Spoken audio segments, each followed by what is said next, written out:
আইনজীবীদের কথা, আমার বাবা নিজে একজন আইনজীবী। এখন আমি বলবো যে আইনজীবীদের কাছে চয়েস থাকে। আমার বাবা নিজে একজন আইনজীবী। আমার বাবা কোনোদিন কোনো রেপ ভিকটিমের কথা বলবে না, এটা আমি জানি। এটা আইনজীবীদের কাছে চয়েস থাকে। আইনজীবীদের কাছে চয়েস থাকে যে তারা কোন কেসটা নেবে, তারা কোন কেসটা নেবে না। এখন যদি আইনজীবীরা এত শিক্ষিত হয়ে তারা এতগুলো বারের এক্সাম পাস করার পর তারা যদি এখন গিয়ে বলে যে না, আমি আমার পুরো মানবিকতা বিক্রি করে দেওয়া করব, তাহলে সেটা তার কমপ্লিটলি তার নিজের যে তার মানসিকতা যে বিকৃত হয়ে গেছে সেটার একটা প্রতিফলন আমি মনে করি। এখানে আপনি বলতে পারবেন না যে না, আইনজীবীদেরকে বাধ্য করা হচ্ছে। কেন আইনজীবীদেরকে বাধ্য করা হবে? আইনজীবীরা যদি বলেন যে না, আমি কেস নিব না, আইনজীবীদেরকে কি করতে পারবে তারা?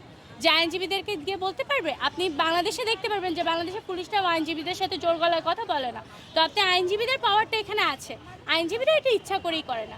অনেক সময় তারা যেটা করে, তারা টাকার কাছে বিক্রি হয়ে যায়।